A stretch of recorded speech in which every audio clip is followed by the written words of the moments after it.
Olá, meu nome é Ivan Carrega. Nesse seminário, meu grupo e eu apresentaremos uma ferramenta real aplicada em uma indústria automobilística. Essa ferramenta é denominada plano de controle. Inicialmente, a gente vai passar pelo contexto histórico e os motivos por trás da criação da ferramenta, como ela funciona e como ela é aplicada, e por fim os impactos que são trazidos após sua aplicação. Agora deixo a palavra com o João. De onde vem o plano de controle, sua origem, um pouco da sua história? O plano de controle, inicialmente, foi uma necessidade criada a fim de se obter maior qualidade dentro de uma linha de produção. Se recordarmos bem, os modelos de produção que mais fizeram sucesso na história, considerando o Taylorismo, o Fordismo, o modelo de acumulação flexível, esses modelos criaram linhas de produções nas quais eram-se feitas muitas peças com utilização de ferramental, maquinário e capital humano, que seriam os funcionários, força de trabalho. No entanto, no início era de grande vantagem para algumas empresas que produzissem apenas em grande escala, pois não existiam tantos concorrentes. Porém, com o desenvolvimento do mercado, crescimento da concorrência e aumento da produtividade em todos, pois o modelo de produção fordista ou just-in-time que foi estabelecido por alguma empresa, conseguia atender às demandas suficientes em questão de produtividade. Porém, faltava-se um conceito aliado à produção, que era o conceito da qualidade. Como o meu produto vai atender os requisitos do meu cliente? Então, as empresas perceberam que não era necessário apenas produzir o que o cliente precisava, mas produzir o que ele precisava e melhor que a concorrência. E é nesse sentido que surgem as ferramentas de gestão. Elas foram uma necessidade para que a empresa tivesse um destaque no mercado e conseguisse se diferenciar. Nesse sentido, o plano de controle foi uma derivação de uma ferramenta já criada, chamado FIMEA. O FIMEA foi originalmente estabelecido como uma ficha de controle que utilizava feedback de clientes e, através desse feedback, identificava a falha, se era no produto ou no processo, fazia uma tomada de decisão para melhorar a qualidade e, além dessa melhora de qualidade para a linha de produção, a empresa obtinha ainda uma informação muito valiosa, que era aonde ela poderia cometer falhas. E é nesse ponto que o plano de controle se diferencia do FIMEA, porque ele não é uma continuidade, ele é uma derivação. O FIMEA se baseia em feedbacks de clientes. O plano de controle já antecipa o feedback do cliente e estabelece uma tomada de decisão ainda na linha de produção. Então, se nós pudéssemos estabelecer uma certa ordem cronológica de como os fatos se engajam, nós teríamos um modelo de produção que foi pré-estabelecido por volta dos anos 1913, 1915, mais ou menos, que foi o grande boom do Fordismo.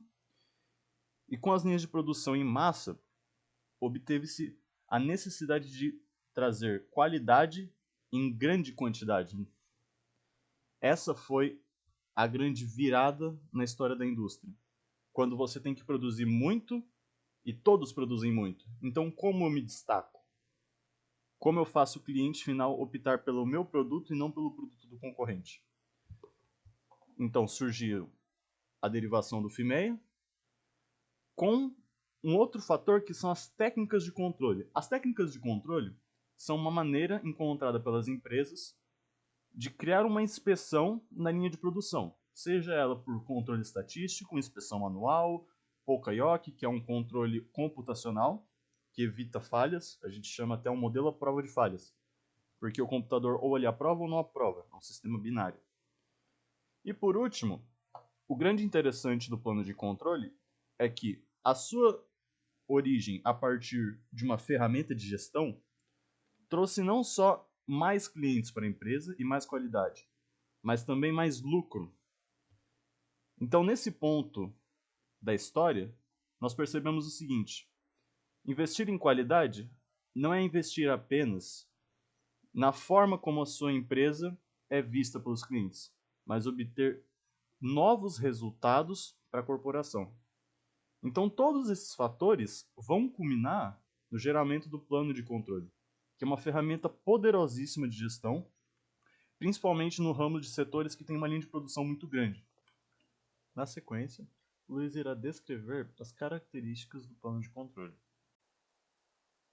Dando sequência, agora eu vou falar um pouco sobre as características do plano de controle que está sendo analisado.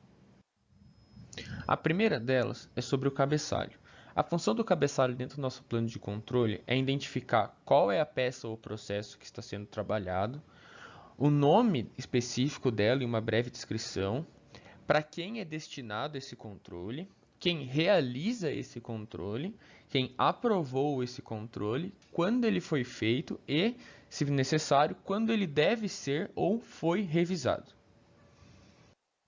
A próxima seção a ser preenchida no nosso plano de controle é a identificação da etapa do processo onde o controle é aplicado. O que essa parte nos diz?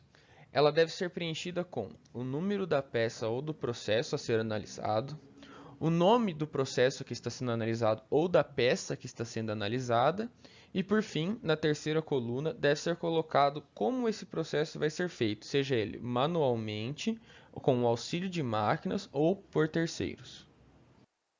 Nesta parte do nosso plano de controle, deveremos anotar algumas informações.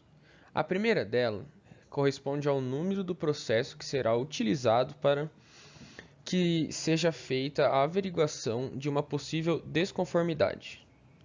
Na segunda coluna, deve ser colocado novamente o nome do produto ao qual o processo é destinado. Na terceira coluna, deve ser colocado o nome do processo que vai ser utilizado para realizar esta aferição. Na quarta coluna, é uma condição especial, ou seja, quando mais de um processo deve ser utilizado para ser aferido se há alguma discrepância. Ainda sobre as características, quando dizemos sobre controle especial, na última coluna, referimos ao controle robusto. Este controle robusto pode ser dividido em 3 possíveis caminhos a serem tomados. O primeiro deles é a utilização de um dispositivo à prova de erro, Poka-yoke ou Mistake Proofing. O segundo deles é a utilização de um controle estatístico de processo, cartas de controle e análise de capabilidade. O terceiro caminho, que tem apenas 85% de eficácia, se trata de uma inspeção 100%. Inspeção essa feita manualmente pelos próprios funcionários da linha de produção. Em sequência, a próxima seção do plano de controle a ser preenchida é a dos métodos. Na primeira coluna, devemos informar a tolerância que é exigida pelo fabricante ou exigida pelo cliente final em que os dados obtidos neste controle devem estar contidos. Na segunda coluna, deve ser colocada qual é a técnica de avaliação que será utilizada para se obter esses dados. Na terceira coluna, devemos colocar qual é o tipo de amostra que será analisada. Se estamos tratando de um lote, onde existem vários componentes, ou apenas uma peça, onde o processo também se encaixaria como apenas uma peça. Na quarta e última coluna, deve ser colocado qual é o método de controle que será utilizado para que, da melhor forma possível, os dados sejam tratados e haja uma aferição completa se realmente o produto está dentro ou fora dos conformes. Por fim, a última seção a ser preenchida no nosso plano de controle é o plano de reação, ou seja, deve ser colocado, em caso positivo, que a peça ou processo analisado seguiram todos os conformes especificados pelo fabricante ou pelo cliente final, ou, em caso negativo, deve ser colocado qual é a melhor, mais viável e mais rápida ação que deve ser tomada pela empresa para que esse erro seja corrigido. Diante das características do plano de controle levantadas pelo Luiz, podemos observar alguns aspectos importantes sobre sua aplicação. Primeiramente, o plano de controle possui como objetivo principal manter a linha de produção livre de possíveis erros, pois é quase certeza que, quando o erro é tratado de forma tardia, terá que ser gasto mais dinheiro e ser utilizado mais tempo. Um segundo aspecto é sobre o local de sua aplicação. O plano de controle é destinado a todos os setores de produção da empresa, pois ele tem origem em uma ferramenta de gestão de processo. Também podemos pontuar que a ferramenta deve ser utilizada quando há uma grande variedade de produtos. Sendo assim, necessita de um controle robusto, facilitando sua organização e visualização. Por fim, podemos dizer que a aplicação é feita pelo setor de qualidade da empresa em conjunto com seus gestores, e os afetados por esta aplicação serão os responsáveis por cada setor em que o plano de controle é destinado. Nesta tela, vemos um exemplo da aplicação do plano de controle realizado na empresa, que nos forneceu esta imagem e que preferiu não se identificar. Na segunda linha da primeira coluna, está inserido o número do processo 10. Em seguida, o nome do processo, neste caso, serrar. Depois, a ferramenta utilizada neste processo, que é a serra. Nas características a serem avaliadas, somente o comprimento. Nos métodos da avaliação, nesse exemplo, o comprimento tem de ser igual a 19,5 mm, com uma incerteza de 0,5 mm. Ser medido com um paquímetro de resolução igual a 0,01 mm, com uma única amostra. O plano de reação a ser adotado será separar a peça, checar o processo e reparar. Aqui vemos como o plano de controle está aplicado na empresa.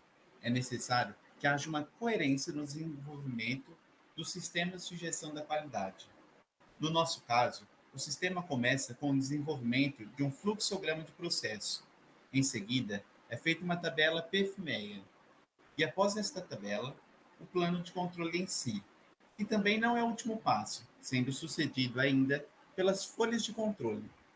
Vemos então toda a complexidade e seriedade na aplicação de sistemas de qualidade em uma empresa.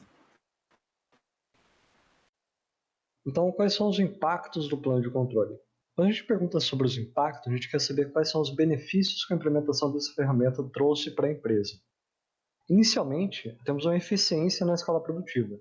Já que uma ferramenta que atinge diretamente a prevenção de erros, ela possibilita que economizemos tempo e dinheiro, consequentemente aumentando a produtividade. Qualidade. É esperado que, ao prevenir os erros, tenhamos produtos de qualidade, e foi o que aconteceu nessa empresa. Produtos de altíssima qualidade, que cumprem com sua função perfeitamente e que geram os dois próximos pontos a serem discutidos, que são satisfação do cliente e reconhecimento. Do ponto de vista do cliente, consumir um produto que atende a todas as suas expectativas é muito satisfatório. O foco no cliente tem que ser o foco de toda a empresa. O cliente satisfeito é uma propaganda gratuita. É aí que a empresa recebe reconhecimento e tem seu nome divulgado. E por último, e não menos importante, temos o lucro. Se uma empresa faz produtos de qualidade, corresponde às expectativas e agrada o cliente, e além disso tem o seu nome amplamente divulgado, certamente o lucro é uma consequência garantida. Esse foi o seminário sobre o plano de controle. Os integrantes responsáveis pela exposição da ferramenta foram Breno Padilha Giacomelli Ventura, Ivan Carrega, João Pedro Masqueto Cardoso, Luiz Pedro Leonete Bredariol. Agradeço a atenção de todos e até mais.